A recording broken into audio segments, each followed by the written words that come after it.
మద్యం కేసులో వైసీపీ మాజీ ఎంపీ విజయసాయిరెడ్డికి సిట్ నోటీసులు జారీ చేసింది. మరింత సమాచారం మా ప్రతినిధి జయప్రకాష్ అందిస్తారు. జయప్రకాష్, విజయసాయిరెడ్డికి సిట్ నోటీసులకు సంబంధించి వివరాలేంటి? ఎప్పుడు విచారణకు రావాలని ఆదేశించింది? స్వప్న, మాజీ ఎంపీ విజయసాయిరెడ్డికి ఈ రోజు సిట్ నోటీసులు జారీ చేసింది. ఈ నెల 18వ తారీఖు ఉదయం 10 గంటలకు సిట్ కార్యాలయానికి రావాలని నోటీసుల్లో పేర్కొంది.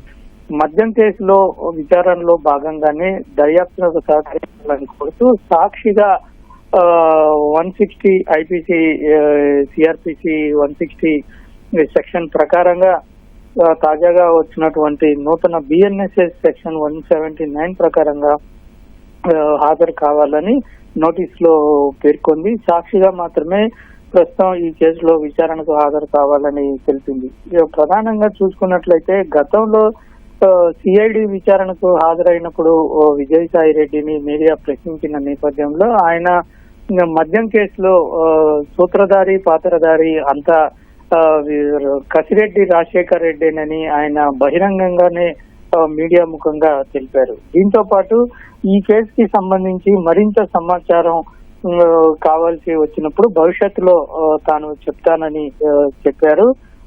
కర్త కర్మ క్రియ అన్ని రాజశేఖర్ రెడ్డి, కసిరెడ్డి రాజశేఖర్ రెడ్డి ఈ మద్యం కుంభకోణానికి అని ఆయన తెలిపారు. అంటే ఈ ఆయన వ్యక్తం చేసినటువంటి మాటల ప్రకారం కనుక చూసినట్లయితే ఖచ్చితంగా ఈ కేసుకి సంబంధించి కొన్ని ఆధారాలు విజయసాయిరెడ్డి వద్ద లభించే అవకాశం అయితే మనకి కనబడుతూ ఉంది. ఇందులో విజయసాయిరెడ్డి గత ప్రభుత్వంలో కీలకంగా వ్యవహరించిన సంగతి అందరికీ తెలిసిందే. సీఎం జగన్ తర్వాత రెండవ కేడర్ లో ఉన్నటువంటి కీలక వ్యక్తుల్లో విజయసాయిరెడ్డి ఒకరు.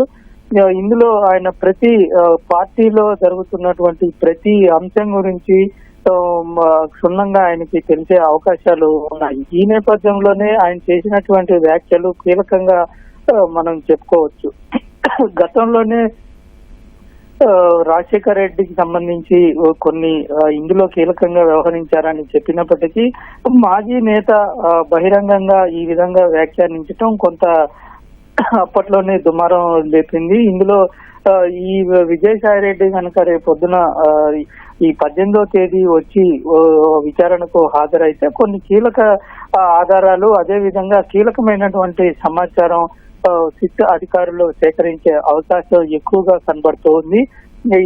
ఇందులో అసలు ఏ విధంగా మద్యం కంపెనీలకు సంబంధించి లావాదేవీలు జరిగాయి, ఏ విధంగా ఆర్డర్స్ కంపెనీలకు ఆర్డర్స్ వెళ్ళాయి, ఎవరి ఆదేశాల మేరకు వెళ్ళాయి అనేది ఒక ప్రక్రియ అయితే, మరొకటి దీంట్లో వచ్చినటువంటి ఆదాయం ఏ విధంగా చేతులు మారింది, ఏ విధంగా పక్కదారి పట్టించారు అనేటువంటి విషయాలు ఖచ్చితంగా వెలుగులోకి వచ్చే అవకాశం కనబడుతూ ఉంది.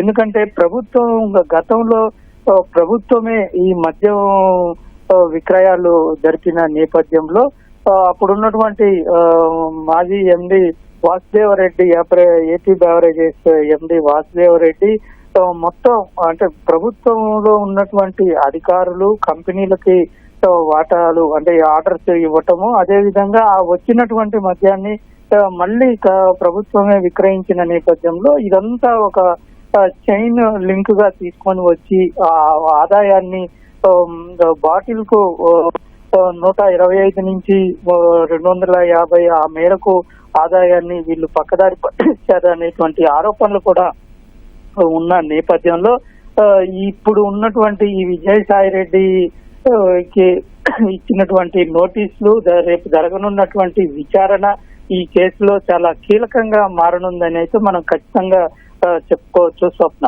ధన్యవాదాలు జయప్రకాష్.